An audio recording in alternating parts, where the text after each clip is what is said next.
Good morning, good morning, good morning, my friends, brothers, and sisters. We are going to have some fun today because we're going to talk about something that'll probably stir up a little bit of, stir up some questions, maybe some controversy, and I welcome the comments. I would encourage you, please, if you jump on this live, please drop a comment, say hello, say where you're watching from. I'd really appreciate that. I'm going to take some of these things off the screen over here so they do not become distractions while we read through this, and I'll bring them back on at the end and tell you what they all mean. But today I want to ask one question. That is this: is our faith standing in the way? Now you may say, in the way of what? Well, that's what we're going to talk about today. So this morning I was doing the Devo that I do with my sons, and it was John 11, and there was this moment where Jesus said something to Martha, and it made me question a lot within myself. And so what I want to do today is wrestle through John 11 with you guys, and really just dig in a little deeper on what I was wrestling with this morning. Now I'm going to forewarn you. You're going to hear my dogs in the background. Dara and I adopted a beautiful dog named Bonnie the day after we moved down here to Tennessee. And like any good parents, we thought, hey, Bonnie needs a sibling because she seems lonely. So we got a 15-week-old pit bull and what we're told is pit bull Great Dane mix named Izzy. And boy, oh boy, they go at it for some fun. So you might hear the dogs in the background. So enjoy that as well. So let's dig in today on John chapter 11, and then we'll talk about, is our faith standing in the way? So it starts with this. It's the highlight here. Today I'm reading the Tree of Life version, and I guess important to share with you why. Like sometimes I like to read from different versions, and it is not because one makes a point better than the other. Sometimes there are just things I gravitate towards, and one of the things that I've loved, I've seen Rick Warren use this version sometimes in my morning Devo.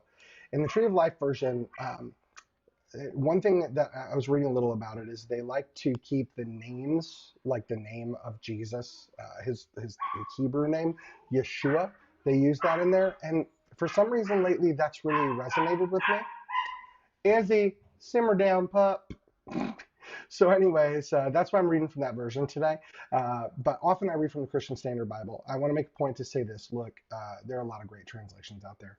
Overarching story still the same. God created us in his image. Humanity falls. God loves us so much, he rescued us through Jesus. And so no matter what version you're reading from, that story is the same. Some of the translation details are a little different, but it won't muck up what we're doing this morning. So today I'm reading from the Tree of Life version. So it says, now a man named Lazarus was sick. He was from Bethany, the village of Meriam and her sister Martha. This was the same Miriam who anointed the master with perfume and wiped his feet with her hair. You know, it's funny. I don't want to digress in that. It was her brother Lazarus who was sick. So the sisters sent word to Yeshua, that's Jesus for those of you unfamiliar, Master, the one you love is sick. When Yeshua heard this, he said, the sickness won't end in death. It's for God's glory, so that Ben Elohim may be glorified through it, so that God may be glorified through it. Now Yeshua loved Martha and her sister and Lazarus. However, when he heard that Lazarus was sick, he stayed there for 2 more days. Seems a little weird, right? He heard his buddy was sick. We all know he can heal. Why would he stay? Let's continue. Then after this, he said to his disciples, let's go up to Judea again. Rabbi, the disciples said to him, just now the Judean leaders were trying to stone you, and you're going back there again? Yeshua answered, aren't there 12 hours in the day? If a man walks in the day, he doesn't stumble because he sees the light of the world. Who's the light of the world? Jesus, Yeshua, is the light of the world. Anyways, but if a man should walk around at night, he stumbles because the light is not in him. After he said this, boy, this reminds me of a conversation he had with a man named Nicodemus in John 3. But I digress. After this, he tells him, our friend Lazarus has fallen asleep, but I'm going there to wake him up. So the disciples, now remember, they just said he was sick, right? A moment ago. So the disciples said to him, Master, if he's fallen asleep, he'll get better. Now Yeshua had spoken about his death, but they thought he was talking about ordinary sleep. Then Yeshua told them clearly, Lazarus is dead. I'm glad for your sake I wasn't there, so that you may believe. Anyway, let's go to him. Then Thomas, called the twin, said to the other disciples, let's go too, so that we may die with him. Hold on, can we just pause on this? Doubting Thomas, right? That's how we've often heard of Thomas referred as the doubting Thomas. And I just get a kick out of the fact that as Jesus is like, oh, Lazarus is dead. I'm glad for your sake that I wasn't there. Meaning, basically, if I was there, right, I would have healed him. He's my friend. He healed people that weren't his friends too. But it seems like he's saying, I'm glad for your sake that I wasn't there. Because uh, it says, so that you may believe. Okay, so apparently their unbelief was struggling. And what's the proof of that? The next sentence. What does Thomas say? Let's go too, so that we can die with him. So obviously, Jesus knew the hearts of the people with him still struggling. And we see that in other gospels too, where after he walks on water with Peter and Peter struggles and Jesus pulls him up and then they get in the boat and they're like, surely he is the Son of God. And they worship him. And it's the first time we see it say they worshiped him. So it's like, so until then, they still struggled and had doubts. Interesting that the people that walked right beside Jesus had doubts, and we kind of forget that, yet we give people crap that are believers when they have questions and doubt today. Interesting. But this whole story is kind of about doubt, belief, and some things like that. So let's continue. So when Yeshua arrived, he discovered that Lazarus had been in the tomb already 4 days. Did I skip over part? Oh, no. Okay. He had already been in the tomb for 4 days. Boom. Bethany was less than 2 miles from Jerusalem, and many of the Judeans had come to Martha and Miriam to console them about their brother. Now, who was just trying to stone Jesus to death and kill him? The Judeans. Many of them had come to Martha and Miriam, Mary and Martha, and Mary, if you read a different version, to console them about their brother. When Martha heard that Yeshua was coming, she went out to meet him. But Miriam, Mary, sat in the house. Martha said to Yeshua, Master, if you had been here, my brother wouldn't have died. But I know even now that whatever you may ask of God, he will give you. Yeshua said to her, your brother will rise again. Martha said to him, I know he will rise again in the resurrection on the last day. Now I want to pause there because we see Martha say to Jesus, listen, if you had been here, my brother wouldn't have died. She says, I know you get the power to heal. Like she's showing that she's got faith that Jesus has the power to heal. If you'd been here, you wouldn't be dead. But I know that whatever you may ask of God, he will give you. And Jesus says, your brother will rise again. And Martha's response is, I know he'll rise again in the resurrection on the last day. It's almost as though Martha had the faith that Jesus was a healer. But remember in those days, there were other people, like there were other examples referenced in the Bible of other people bringing healing that seemed miraculous. So in this moment, what I really wrestled with here for a moment is that it seems like Martha's saying, okay, like that Jesus could see into Martha's heart that Martha was saying, I have the faith that you could have healed him. And also I have the faith that God, that you're connected to God, that God listens to you. So when Jesus says your brother will rise again, and she responds, I know in the resurrection he will. She isn't acknowledging the possibility outside of her box, her spiritual box that she had put herself in believing what the limitations and capabilities were of Jesus and God. Because she could have said to Jesus, I know that whatever you ask God, he'll do. So will you bring him back to life? She didn't say that. She said, I know he'll rise again in the resurrection. So it's interesting because it makes me wonder, what limits was Martha putting on her faith in Christ and in God? Did she see Jesus as a healer or Messiah? She knew God, you know, she seems to believe that God would listen and answer if Jesus brought prayer to him. But it seemed like there was a limitation on what that capability was. But let's keep going. So verse 25, Yeshua, Jesus, for those of you reading different translation, Jesus said to her, I am the resurrection and the life. Whoever believes in me, even if he dies, shall live. And whoever lives and believes in me shall never die. And he asks a very important question of her. Do you believe this? Oh, this is great. This song just came on at the same time. This is good.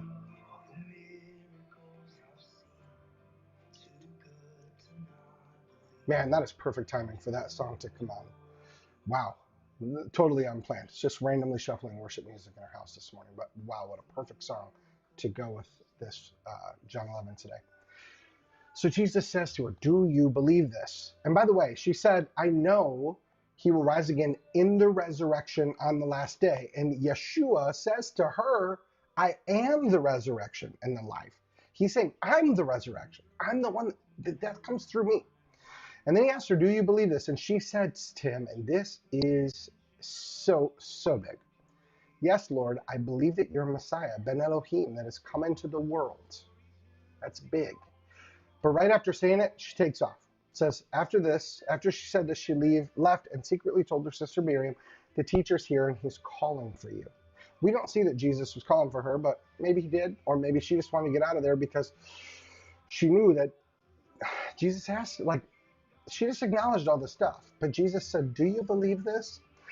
That's interesting because this isn't the first time we've seen Jesus ask someone if they believe something after they've professed it or professed a desire for it. Think of the man at the pool at Bethsaida who, Jesus said, do you want to be healed? And one of the guys say, man, I try and get down in the water every time. Well, that's not what Jesus asked him. He said, do you want to be healed? The guy said, yeah. He goes, then get up and take your mat and walk. Be healed. Go, you're good. So this isn't the first time we've seen Jesus push someone it's almost, when I read this, what I really struggle with in the Bible study is I feel like Jesus is going, yeah, but do you really believe this? I wish movies existed back then. I wish cell phones existed back then so we could have seen this dialogue. So she goes and she says to Miriam, hey, the teacher's here and he's calling for you. As soon as Miriam heard this, she quickly got up and was coming to him. Now, Yeshua had not yet come into the village, but was still in the place where Martha had met him. The Judeans who were with Miriam in the house and comforting her, seeing how quickly she got up and went out, followed her. They thought she was going to the tomb to weep there. Now, remember, the Judeans, the people that were just trying to stone Jesus 2 miles back. Or a couple miles back, they were just trying to kill him. The same group of folks anyway. But the mourners, and it doesn't say that these were the exact people, but we see the Judeans referenced a moment ago. He wanted to go to Judea, and his disciples were like, yo, they were just trying to kill you there. And now we see the Judeans here. So I think it's always important to just note when something is put in there that it's there for a reason. We don't always know why, but it seems to stand out. And I think we're going to see why in a moment, okay? So they thought she was going to the tomb to weep there. And by the way, there were these professional mourners. Somebody explained this to me, which I did not know. But back in those times, there were people that were professional mourners. They would come and mourn with you. Just come and weep and cry. That was their gig. So maybe these were some of those folks. But here's the crazy part. So when Miriam came to Yeshua, and for those of you reading from different translation, when Mary came to Jesus, she saw him and fell at his feet saying, and this is so big. I just want to highlight this.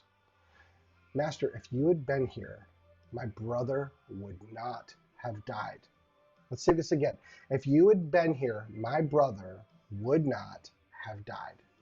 So, just like Martha, Miriam believed, you could have healed him.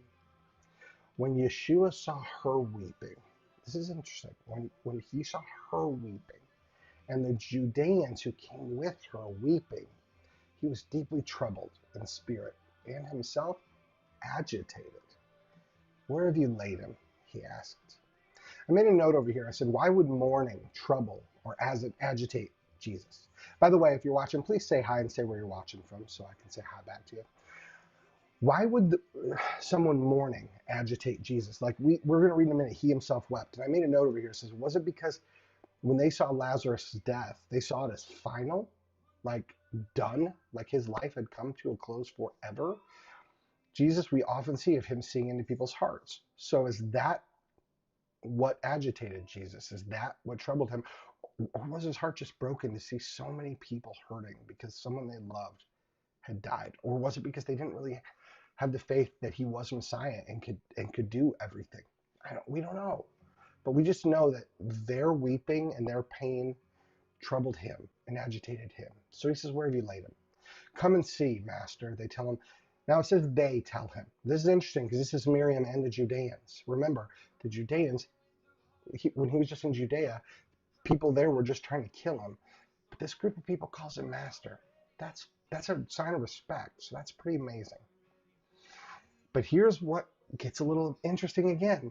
It says Yeshua wept, right? We said Jesus wept. It's the shortest verse in the Bible. Verse 35, John 11:35. So the Judeans, they said, see how he loved him?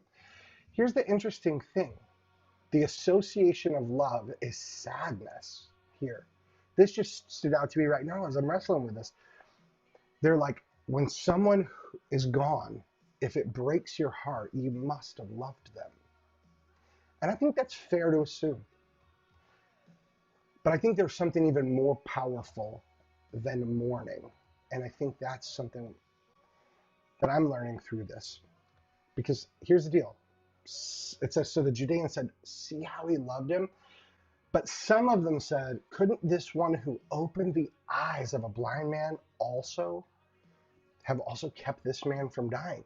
So here's the thing. Some of them right here are going, couldn't he? I mean, we saw him bring sight to a blind man.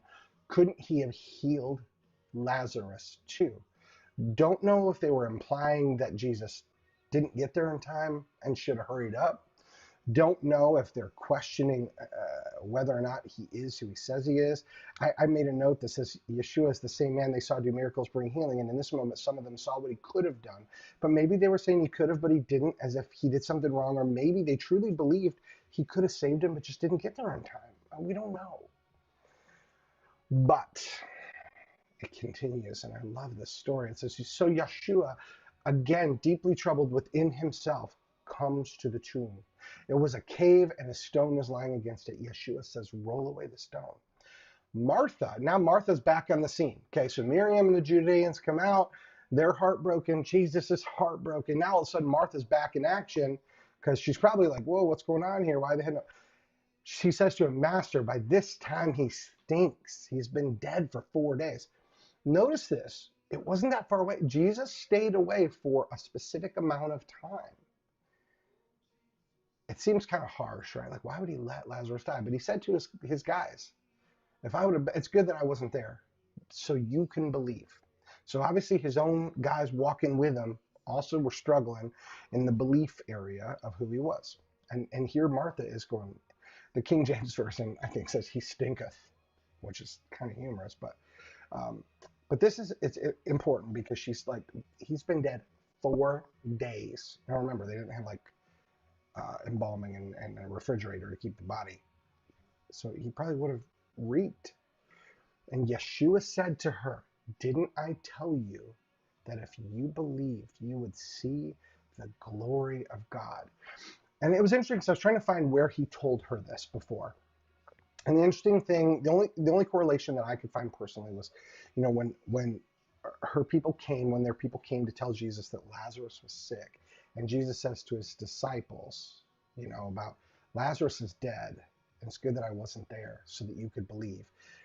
That perhaps the friends of the sisters heard that and then went back and told it to Martha, you know, like, hey, if you believe, you're going to see God's glory. Like, Jesus often said, your faith has made you well. Your faith has, over and over. So, but this is important. It's here for a reason. He said to her, Yeshua said to her, didn't I tell you if you believed you would see the glory of God? See, in verse 39 here, when Martha said he's been dead for 4 days and he stinks, it's like she was so hurt and so wounded by this moment, she couldn't see past the moment. So they rolled away the stone. Yeshua lifted up his eyes and said, Father, I thank you that you've heard me. I knew that you always hear me, but because of this crowd standing around, I said it. It's interesting because Jesus often goes away in private to pray. So in this moment, he says, I knew that you always hear me, but because of the crowd standing around, I said it so they may believe you sent me. See, when Jesus prayed out loud in front of people, it seemed like it was intentionally to help strengthen their faith, because prayer is a conversation with God. Not all of those are public conversations. And then when he said this, he cried out in a loud voice, Lazarus, come out. He who had been dead came out, wrapped in burial clothes, binding his hands and feet with a cloth over his face. And Yeshua tells them, cut it loose and let him go. Now, I just want to pause right here because this is a big deal. This is what I wrestled with this morning. And I'm going to read this to you because, because it just stood out to me big time.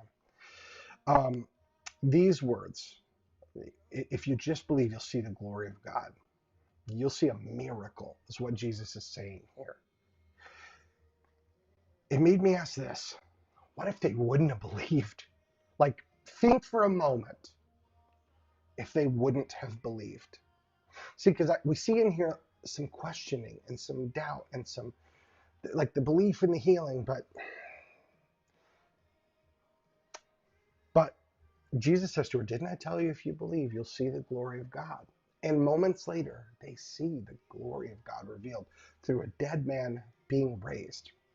But it makes me wonder, what if they wouldn't have believed? Would we have been reading a different story, one that said, Yeshua would have raised Lazarus from the dead if it not for the disbelief of Martha and Miriam? See, we saw another part in Scripture where it says that Jesus was in a place and he couldn't do many miracles because of their unbelief. That's an interesting statement because it's like, wait a minute, but Jesus was God put on skin, came to earth. Like, so why would the Scripture say to us that Jesus in one place couldn't do because of their unbelief? And why would Jesus point out here, Yeshua, point out here, didn't I say to you, if you believed, you'd see God's glory? See, there are often moments where we talk about believe, believe, believe. And sometimes in the Christian church, in the Christian tradition, we reduce the belief to the salvific, to the salvation, right? The belief is get you to heaven. But Jesus is talking about bringing heaven on earth, bringing healing on earth, bringing life into a dead man's 4-day dead body here on earth. And he equates it with belief. That's powerful stuff.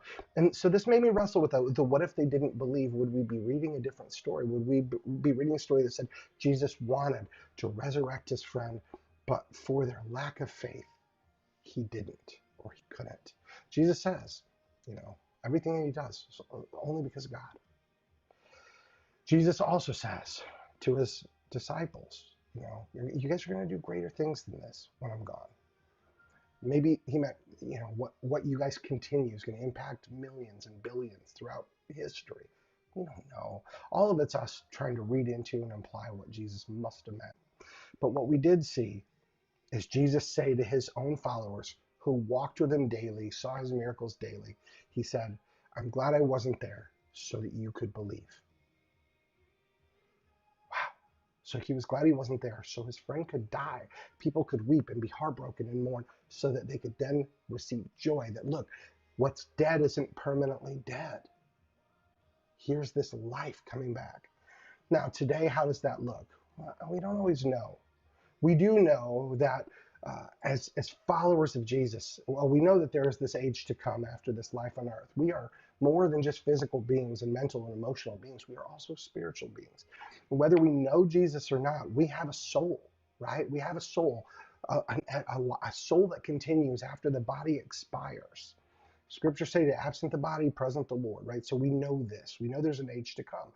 But oftentimes we think what I do here is about getting there, instead of what I do here is about what I do here also. What I do here impacts the here. I have an opportunity here to bring heaven on earth with love for someone, with prayer for someone, but also with prayer and belief for what God's going to do in my own life. And this is what it wrestled, this moment with Meriam and Martha and Lazarus' resurrection, and what if they wouldn't have believed? Would the story be different? Made me ask about, are there moments in my life where the story could have been different if only I believed? I thought, how many times have I been in a tough spot and I had made the decision that this was the spot I couldn't get out of. It's too tough. This is a mess. How many times have I thought, God, the financial burden that I'm under right now is crushing me, and I know there's no way out. So just walk with me through it. Instead of having the faith to say, God, I know that you've got a way through it. Show it to me. How many times in a friendship have I just had a friendship blow up and thought, well, that's done with, and attributed, instead of going, God, bring life back into this friendship, this relationship.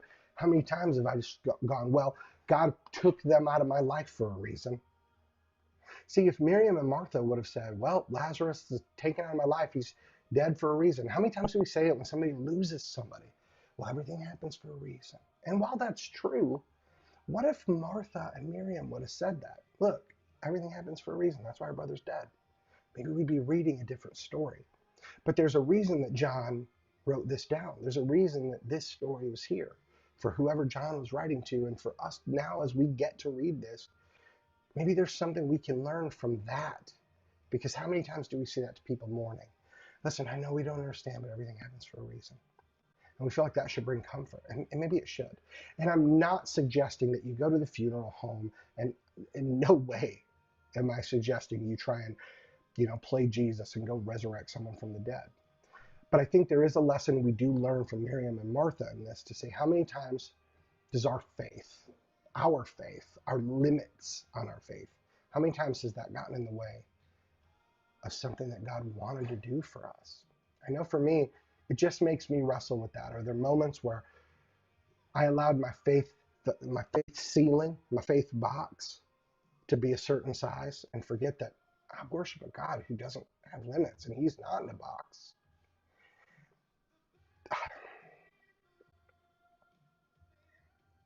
I say this every time. I try to remember to say this. Not trying to get you to believe how I believe or think what I think, but what my goal is in sharing my Bible study live with you is to open the door to create conversation without condemnation. I want to help people feel safe to realize even Jesus' own followers. We saw Thomas go, well, let's go with him so we can die too, right? He's often jokingly referred to as doubting Thomas. But the reality is the people that walked with Jesus and saw him do miracles struggled and had doubts and had moments of crisis of faith and questions. Jesus didn't give up on them. So guess what? He's not going to give up on you and I for having those. And if we're honest, we all have them. There are moments. Decade-ish ago. It's more than a decade ago now. Gosh, time flies. I wrote about it in my book, Now I See, Looking for Jesus in Christianity. Wish I would have had it here and I would have held it up and said, look, here it is. But instead, it is in my bookshelf.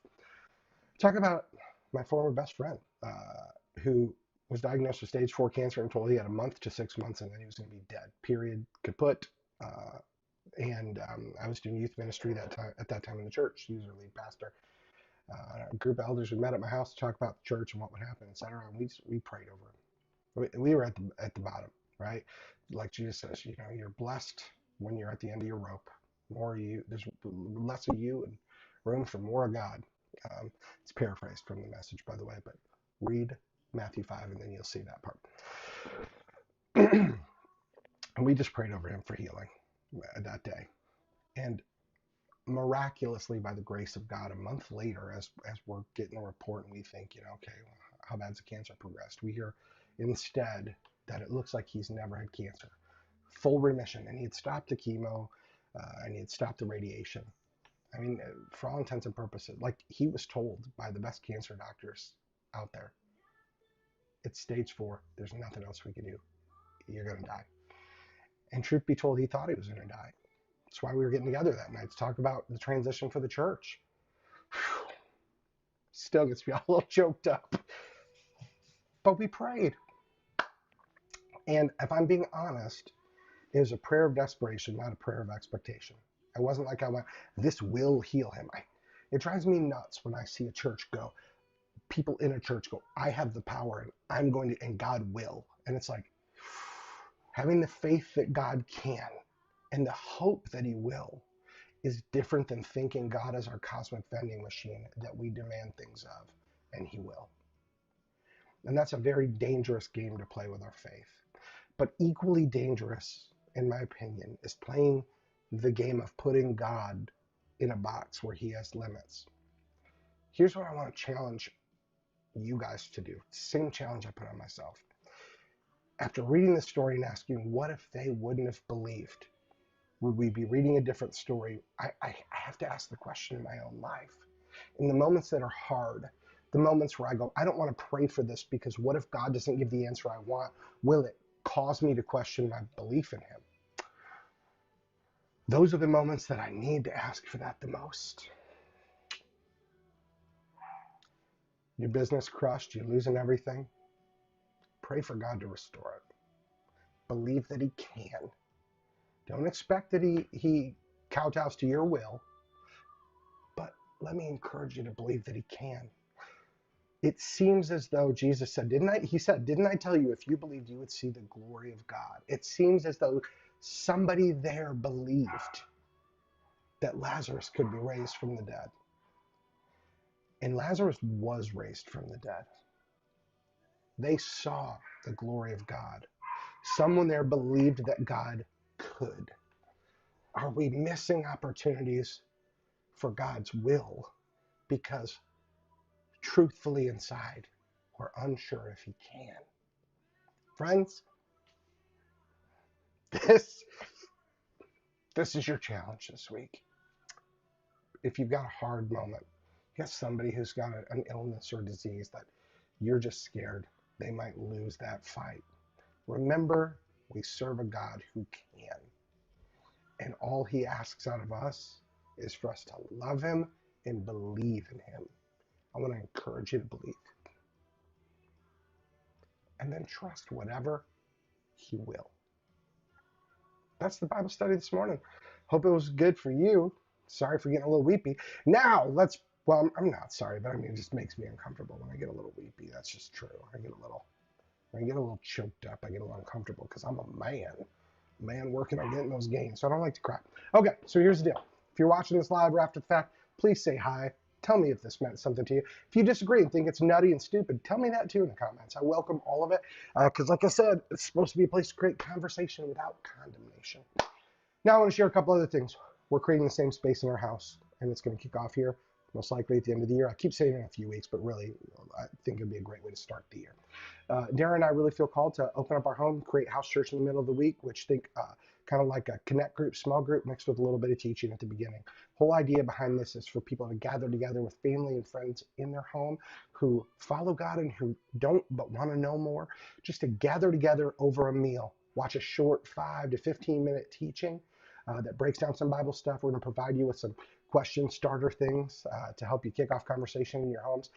And then just over a meal while you break bread, talk about God.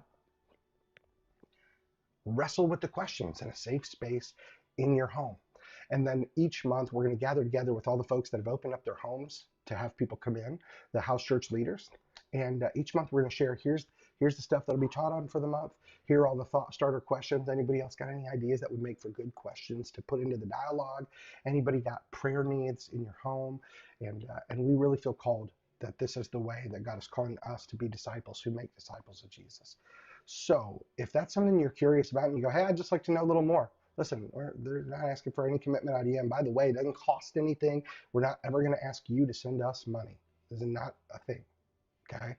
This is us wanting to pour God's love into other homes just besides our own. So here's how you can find out more. First thing I would just encourage you to do is just do this. Text the word church to 833-524-0592. And then what we'll do is we'll send out a text message when we have the informational meeting scheduled. In that meeting, you're going to learn here's who we are, here's what we believe, and here's what we're trying to accomplish. And here's how you get involved. Again, $0, 0 cents. It's cost nothing, okay?